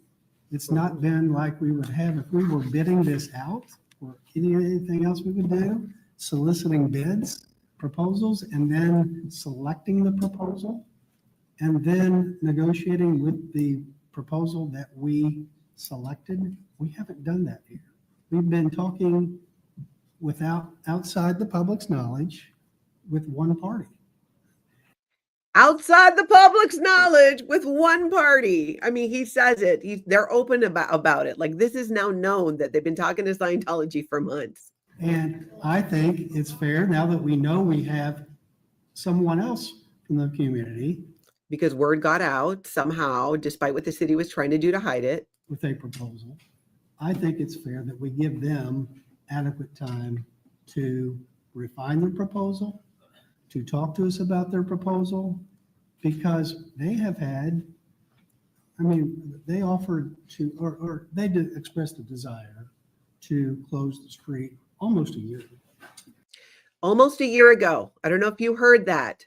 Aloha. Aloha, Nancy Johns. Thank you so much for that super chat. Love this commentary, discussion, and comments in the chat. Thank you so much for that. But you guys hear that? A year ago. He said a year ago. A year ago. This was only put out for bid recently for 30 days, but they've been talking to Scientology about this for a year. First, it was a few months. Then it was last year in December. And now later in the meeting, it's the mayor saying, we've been talking to them about this since last year, a year ago, behind the scenes. And so we've had all this time to talk about, well, what would you give us? What would your proposal be?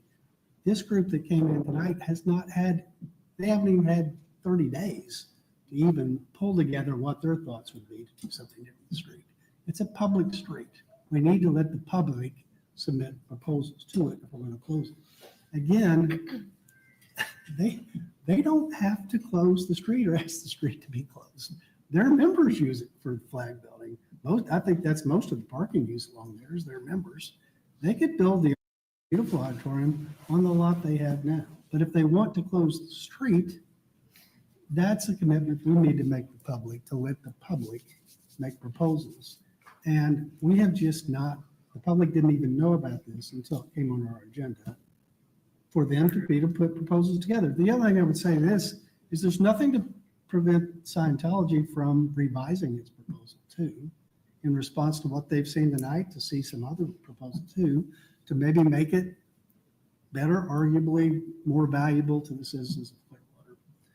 I mean, if Scientology wants to do a green space, why don't you do a green space and make it a dedication for the African-American community like the other project wants to propose? They can build their hall no matter what. They don't need this street. The street is not going to make or break L. Ron Hubbard Hall being built, but trying to get more money out of Scientologists might. So I think the 30 days is fair to our citizens, our community, and to anyone else who might have a different proposal other than what's been presented to us. Because the talks have only been with one party, not with anybody in the community as a whole, and it's only been noticed for 30 days as of today. So that's the reason I will vote for postponement. Council, to clarify in terms of what the impact will be for the continuation. So 30 days is actually Saturday, May 3rd. So the next council meeting would actually be May 15th. So I just want to make sure everybody understood that. May 15th? May 15th would be the next schedule. Yes, sir. Thank you very much. Councilmember Albritton, I don't know if we've all agreed to this proposal being great, but in the wrong place. Why extending this motion to review it bears any credibility.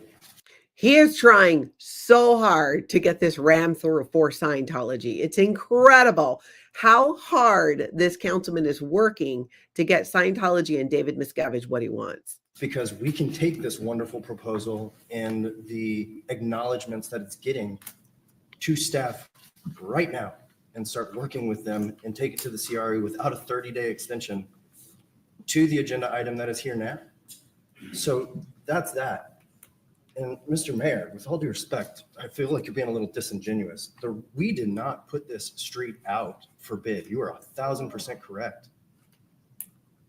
Scientology asked us to vacate it. That's what started this process. And that's when the city manager came to us and said, what are your thoughts on vacating Garden?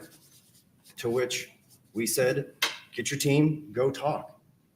So this is where a lot of the tea starts to come out with what was happening behind the scenes and for how long. They brought together a sales contract and did the best they could between her 5 bosses to negotiate a deal. If that's not, if a sales contract and the other things that were followed within this. So it's like they were negotiating a deal with Scientology, told Scientology to, come up with your best offer for us without trying to negotiate with anybody else, without opening it up to anybody else. And once they had that fairly settled with Scientology, it sounds like they were like, oh, okay, so we are legally required to put it out for bid for a minimum of 30 days. So let's do that, but let's do it as quietly as possible. Aren't a negotiation, then you're going to have to give me the definition of a negotiation. So I don't think that it's fair. This is where the argument over what the word negotiation means things start to fall apart. Because we weren't looking to sell Garden to anybody. This was Scientology reaching out to us to vacate it. And you know what, to Councilmember Menino's point, like, this is healthy. I can't remember if ever this much debate in the sunshine has been talked about with Scientology. So if that doesn't show you that we are open and transparent to give you the most information that we legitimately have and trying to. Okay, Ryan, but what about a year ago? You've been talking to Scientology for a year. That is the problem. You weren't doing it out in front. You only met as a body, as a city council, to go over this 2 times. And you're this far down the road. Even in real estate and land development, that's unheard of to operate that way. Negotiate a clearly contentious avenue while trying to build on our downtown and make it better. I don't know what else you need to see, because everything's in the agenda item. We're openly discussing it. Countless times I've asked for the city attorney to go over the taxpayer protected sales contract that we have. I'm glad that I'm here to sit in this seat and not be limited to the 3 minutes, because this is the exact reason why I ran for government. The frustration that I felt as a regular citizen that finally put me where I needed to be and worked my tail off to get where I'm at now, because this is government at its finest, and just kicking it down the road for something that it clearly wasn't in the very beginning of this. This was a requested. That's so ridiculous to me to say that this is kicking it down the road when you have the mayor, you have Lena, and even that one other guy with the gray hair whose name I've completely forgotten, just saying, hey, we owe it to our citizens to explore this other proposal, to give it a fair look, being that the proposal came in within the deadline. This is not a ridiculous thing to ask. Vacation, which started a process. This was not a RFP. This was not, we don't like this street anymore. We want to erase it, and what businesses can come fill it. This is apples and oranges. So I'm sure I'm probably hurting a lot of feelings, but it needs to be said. It can't just stay not said. And from December we've known about this. So I don't know what we're. So from December, isn't it interesting? He says that we've known about this from December. Yet earlier, both he and I believe the mayor were talking about how Scientology asked for this a year ago. A year ago is not December. A year ago is April or March, April. We're doing here. I really don't. Thanks. You done? No, I was just I've said enough already. I think we're gonna talk about. Now the city manager is sitting there and she gets a little heated because I think she's seeing, in my mind, in my opinion, you guys tell me when we look at this, I feel like she's watching this thinking, some of these guys are about to throw me under the bus because they're saying we weren't negotiating, but we were negotiating. But what does it mean to negotiate? Well, she had something to say. So motion's been up to the mayor. Just would want clarification in terms of what the steps are to clarify if we are negotiating or not, because that was the direction that I thought I received by all 5 of council. And so just to clarify, is that what I'm going to continue to do? Are we going to do something different with that? Just so that I'm clear on the direction from staff standpoint. And again, this is the city manager. This is the person who has been having the discussions with Scientology representing the city council individually until they met as a body to discuss it, which was only last month. Well, I don't recall a meeting where we voted to give you authority to negotiate. Did you hear that? That's the mayor. That is the mayor saying, I don't remember. Did we vote to give you the power to negotiate? Are you negotiating? Who's negotiating? What is negotiating? Backpedal, backpedal, backpedal. There's some backpedaling going on here. And the city manager is not taking it laying down either. She's like, you're not throwing me under the bus on this one.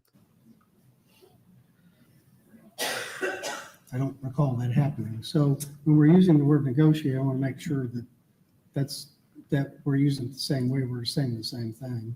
We did want each of us separately, not in an open meeting, but we did give you direction that we would be willing to consider it. I think all 5 did, according to what you shared with us, to talk with them about doing it. We've relied on the staff to tell us the process and city attorney, but now the city attorney is the one who raised, hey, this is a street we own. It's got to be more than just closing the street. But you've been going back and forth talking. So we've got a different proposal. If they want to revise their proposal, that's fine. It's up to them to communicate what it is that they would be willing to do. That's all they've done to this point. We haven't reached an agreement. We haven't selected them. They have, and the folks who came tonight, they've got just as much right to make a proposal like they have. And so that's all you're doing is communicating. And I think it's a little, I mean, I appreciate that he's saying, we need to listen to the other proposal, but I feel like he's really backpedaling because now you're kind of arguing semantics. We gave you permission to talk to Scientology and ask them if they will follow our wishes. Here's our wish list as individuals. That's not negotiating. That seems like negotiating to me when the city manager goes to Scientology and David Miscavige and is like, okay, you want this street. Here's what my council members want. Can we meet somewhere in the middle? That sounds like negotiating to me, which it does sound like they approved for her to do. But the point he's making, which I get, they did not vote on it and approve of it as a body, which honestly, they probably, it is within her, it's kind of a gray area. And I'm not an expert on the law when it comes to, especially, I'm not an expert on the law at all, but when it comes to this, but I'm not sure. I think she would have been within the duties of her job to do that, especially if they told her. The weird thing to me that keeps getting stuck in my head, why didn't they meet as a body and discuss it? They can't call each other behind the scenes and go, hey, Ryan, yeah, let's talk about that proposal that's up. They can't do that. They have to meet as a body to discuss it. Why wouldn't you do that months ago? So I feel he's doing a little CYA here. what is your proposal? And they have made that proposal. They put it in the form of an agreement now, but that's all we're doing. We've never voted or even it till the last meeting addressed this as a body to give you direction to do anything or any authority to do it. So yeah, they only met as a body at the last meeting to give her any direction. Yet they've been giving her in direction as individuals for potentially, it sounds like, a year. We've had private meetings, but not spoken as a body to do that. And you can't share with me or the other four what each one of us said outside sunshine. Correct. So, look, we're just trying to move this along in a way that's fair to the folks who've come, that the citizens have expressed. They just want a fair opportunity for alternative proposals to be considered. Sure. And that's what we're talking about here. Yeah. Because we have not committed, we've not voted to say, we are only going to talk with this one group about purchasing the screen. Sure, We have no. not done that. We've not considered that in a public meeting, and we have to, in order to give you any authority to negotiate with it. We've not done that. So just direction in terms of how I'm going forward, because that's definitely not the direction that I was given individually. The direction I was given individually by all five of you, and the word negotiate was provided. And She's now like, oh, hell no. so that's why I just want to make sure, let's check the temperature now and see what it is that I'm supposed to be doing. Can I? So I'm not quite sure if there's nuances to the word negotiate that I'm missing. My understanding was she represents all five of us. We convey everything to her, and then she consolidates and gets the best deal. I got the short end of the stick, but that's okay. That's how the way it works. But I guess I'm misinterpreting the word negotiate. For me, she was negotiating, but not in an open forum, but she was having one-on-ones with us and getting everybody's requests and then consolidating it and negotiating. And again, this, oh my gosh. I know I'm saying the same thing again, but it's making me crazy that she was dealing with the council members one-on-one for such a long time without bringing them together as a governing body, which is how they're supposed to do their job. So what is it about the word negotiate that you and I are not getting together? I've been negotiating things for 34 years. Right. And I've never would I negotiate the way we have. I mean, you just do not get good result for your client when you're doing it the way we're doing it. He even admits he's negotiated deals before. You don't do it like this. You don't do it the way they did it. Then why did he, as the mayor, allow it to go on like that for such a long time? He had to have known that the city manager was speaking to the council members individually, not as a group, not as a body, but he let it go on. I mean, I'm glad he's bringing it up now, and this is all being aired out in the open, but he's responsible as the mayor for letting it go on for that long, as are the other city council mayors, as is the city manager. She's essentially been negotiating for 5 individual members, taking each one of our 5 preferences and discussing with them. This is what they would like to see in a proposal. But we've not even had an agreement drafted and put into the record until the draft of the agreement until here, I guess it was this meeting agenda work session came up, the actual agreement.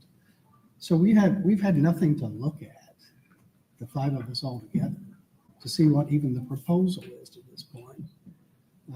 And what I'm saying, using the RFP, I was not saying this should have been an RFP bidding proposal. That's not what I was saying. I'm saying that Abraham, what's an RFP? I understand what folks are saying here tonight because they have not had a chance to present maybe a different proposal for purchasing the street than what's been presented to us because they didn't know about it until recently. And to that extent, Scientology had a benefit of being able to talk with us through what we would want in exchange for closing the street where others did not. And that's why I think it's fair to give them another 30 days. This proposal. Yeah, I'm not questioning the 30 days. I'm questioning what my role is from the body. Okay. Please. Mayor, may I? I think it's a shame and disrespectful that we're sitting here questioning your role in the city. You are the CEO of the city. That is your job. That is your title. That is your duty. That's what you get paid to do. We have a city manager form of government. We don't have a strong mayor form of government where anybody else other than you has the ability to negotiate. We don't sit in our individual meetings with anybody in the community, with the church, with the Girl Scouts of America, or with the Hyatt and negotiate. We don't have that ability. That's not our job, and it's not in our charter. So I would be careful as a body. But they met individually with David Miscavige. He met individually with David Miscavige because it was said earlier that the council members met individually with David Miscavige. So you kind of did. As a council, to erode the confidence in the form of government that we have, because the voters spoke loudly in the last referendum. They had the opportunity to speak to it, and their voices were heard in an election and said, we don't want a strong mayor form of government. We want a city manager form of government. So your direction from me is to continue to negotiate on the best behalf of the city and at the direction of your 5 bosses as a council. And I think you do a great job. So this is interesting because he, does his whole little speech there about what the role is of the city manager. And then is this where the mayor contradicts him? I'm not sure. Let's watch. And I appreciate the hard work you put into it. Well, I would say that as much as I appreciate City Manager, I've complimented her many times, she doesn't have a vote. The 5 of us. Yeah, so here he goes back to throwing the city manager on the bus. Yeah, she doesn't have a vote. She's not running the city. The other guy, city councilman, was just saying like, hey, the citizens want it done this way with the city manager taking charge. And then the mayor's like, no. Let's make the decisions. The 5 of us, not city. She's not the CEO in that respect. She does not have decision-making authority to sell property. Nobody said she had decision. The 5 of us do. That's a council manager form of government. Instead of in the mayor's position, an elected person, we have 5 elected people that collectively make decisions like we're making. And she did her job in this case, was communicating to us. Again, I'm not saying there's anything you did was wrong. I'm saying it's hard. I said this at the prior meeting. Hard to take the 5 of us and negotiate 5, try to find some middle ground. So now she was negotiating. Earlier, he was saying she wasn't given the authorization to negotiate, but she was negotiating on our behalf. That was very hard, herding cats in some respects to try to communicate. If that's all you're doing. You're trying to communicate with them what the 5 of us wanted so that they could make a proposal, which they did, that would get at least 3 of us to support. I understand what happened. I'm asking what the direction of the body is going from here with this motion and whatever the vote might be. Well, we're gonna see. I guess we would want you to talk with this other group too. So to simplify this, I look at this extension as giving this organization 30 days to improve on their proposal because they were done under duress. And one of the things that I hear repeatedly is, what do you mean a city street's up for sale? Who knew? So the reason why we didn't get a lot of proposals is just the very concept of a public road in the downtown up for sale is something that many people can't imagine. So this group probably did it in a week. And so I'm not asking actually specifically for you to negotiate or anything, just to give that group an extension to improve on their proposal. Because according to them, they themselves have said that they were rushed and they did not provide the best of their ability. It's as simple as that. I'm not asking you to negotiate with going back to the church or anything. It's just a response to what I feel is a fair request. And that is for them to, to give me a proposal that they would give me if they weren't under duress. That's all. Also, if you're going to advocate for your citizens, why not, when Scientology first came forward with this request, make it public? Why not make it public and open it up to discussion from the citizens? What are your concerns? What are your pain points? What would you want from Scientology should we sell them the street? That should, in my opinion, that should have been going on a long time ago. But you are definitely the person who represents all five in this form of government. And you know, when I went to see David Miscavige, I insisted that you're there with me because I alone should not be there because I want you to be able to know what's going on, right? She didn't want to be with creeping David Miscavige alone more than anybody else would want to. So did I clarify that at least for myself or no? Did I just muddy the waters even more? I mean, you know, we would come back in 30 days. I mean, if we feel like there's an alternative proposal, then I guess we would, if this is already an agenda item, we would vote against the proposal that's out there now from Scientology, and then the council would tell you that we're interested in this other proposal, and we would go from there. But I think we want these discussions with the city council, for them to have a work session, it's all done publicly. So this is why it seems like they're having this discussion together for the first time, because they talked about it a little bit last month, but they're really fleshing it out as a body for the first time, in my opinion, from what I saw last time. They're doing that now. more time. I mean, the motion is to take more time to consider what these folks are offering as an alternative. And on May 15th, it's voted up or down. Or we continue with, it depends what's brought to us. I was blindsided by this an hour and a half, well, now 4 hours ago. I haven't seen this before, so. And he's talking about the proposal, the second proposal that was brought forward. City manager form of government. So I'm trying to set clarity because I'm not going to sit in front of these people. This is David Miscavige's fanboy here. And tell them I'm standing here for transparency and I was frustrated just like them, and then just let this go unattended. We need to make sure that these people know who's doing what job, what they're telling us, and when it comes to us in 30 days, these are the facts. These are the proposals. We know who negotiated it, and this is what we got. Let the chips fall where they may.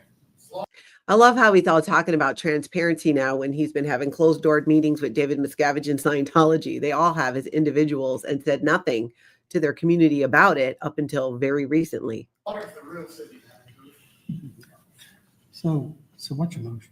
I don't understand what you're saying. What is the term that I need to put it to where she would be the point person for all things South Garden Avenue? So he's basically trying to make it on the record a motion to be like, okay, she is the person who's in charge of all things, which is kind of crazy and redundant because that is her job already. I think he was just trying to make the point that she was authorized to negotiate on their behalf. Over the next 30 days. So then they do come up with a motion, and the motion for coming and doing their presentations. It's basically, is he flipping the bird there? On Monday, I sincerely appreciate, they're busy. So they make this motion basically that is like, okay, here's what we're going to do.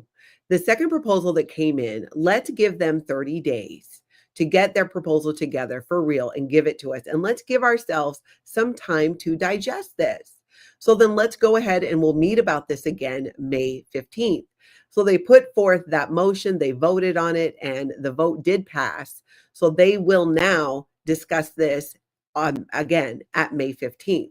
So basically they are not, or they did not yesterday vote on whether or not to sell Scientology the street, because now this motion was made to extend things for 30 days to give the other party this opportunity to put their proposal together. And okay, this went on. I mean, what was it, 4.5 hours before they even got to the vote? I think the whole city council meeting was 5.5 hours, because after this, Ryan Cotton he's pushing for getting the fluoride out of the water in Clearwater. I don't know how the vote ended on that. If somebody knows, tell me in the chat. At one point I was like, I got to get to bed. But so they vote on that, they get through this, but then I want to find this part where the city attorney, it was hilarious. Oh, wait. No. Oh, they better not have cut it out from the YouTube video. Hold on. Public comment. Oh, did they Making a cut it decision out? because we can't control the 37. Should we not do what's the point of us if we can't make decisions? To that, session ends soon, but then it goes to the governor's desk and say, let's do what's right. What's for me, because without the younger Okay, so they get into the fluoride issue. Oh, here we go.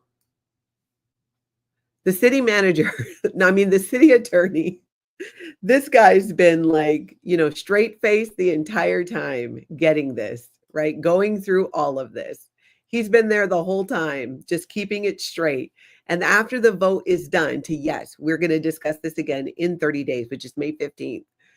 He cannot even read the next agenda item. That's why I said it's like his gummy kicked in all of a sudden.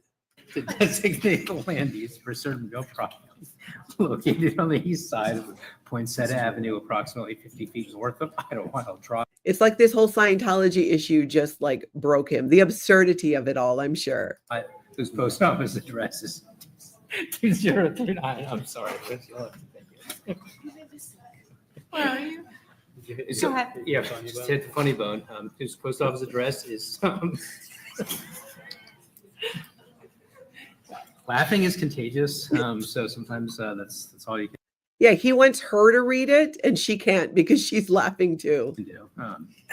Located on the east side of Poinsettia Avenue, approximately 50 feet north of Idlewild Drive, whose post office address is 2039 Poinsettia Avenue, Clearwater, Florida 33755, upon annexation into the city of Clearwater. So he does end up getting through it, but I thought that was hilarious that at the very end, they finally get through that. They vote on that extension of 30 days, and then he just cracks up losing it. Oh, I thought that was so funny. I'm going to link that down below because there's so much that happened in there still that you guys should take a look at, including all of the other speakers. I'm going to try and grab some of your comments here. Especially of our question of the day, which was, you're at the Clearwater City Council meeting. What's your mic drop line? Abigail says, hello, Dave. Care to give us more details about LRH Hall? Sandy McKenna says, let's be honest, if this were any other organization asking for a city street, this deal wouldn't have made it past the inbox. I agree. Arkansas Flamingo says, stand up to tyranny. Sandy says, nothing says revitalization like giving more land to the group famous for silencing whistleblowers and emptying storefronts. Truly, it makes no sense at all. James Steele says, if you're not a Scientologist, clap your hands, tumbleweed, and just me clapping. SB says downtown is not desirable, and it's Scientology that has made it such. If you want to revive Clearwater, remove Scientology. Lisa Pete says, nothing says welcome than a deserted downtown. Thank you, Scientology. Northern Girl says, Orlando has Disney World. Clearwater has Cult World. Where will you spend your money? Where would you go exactly? That Gen Z guy made a really good point with that. RSM says, I've been making up my reactive mind and I'm not going to do it anymore. That would be funny. Dr. MLS, maybe I could propose a name change for the city and name it Cultwater. Animal Audit Corner, I bet it's driving David Miscavige crazy with those signs. Oh, the billboards. That was probably from the billboards in Los Angeles. I don't doubt it. Coast to coast, David Miscavige and Scientology are getting slapped in the face. Oh, I'm sorry. I thought of something completely inappropriate to say about that. I had to let it leave my brain. James Steele says, that was a joke he said earlier. Julia says, no one wants you, Scientology in Clearwater. You've messed up everything for all of the residents in Clearwater. That does seem to be a popular view. Anna says, I'm here today to propose we change the welcome sign to say, welcome to Cultwater instead of Clearwater, since the majority of our board has voted to support the cult instead of us. Well said. Cheryl says, good evening. I'd like to show you a video of David Miscavige singing We Stand Tall while he stands on a box to fit in the frame.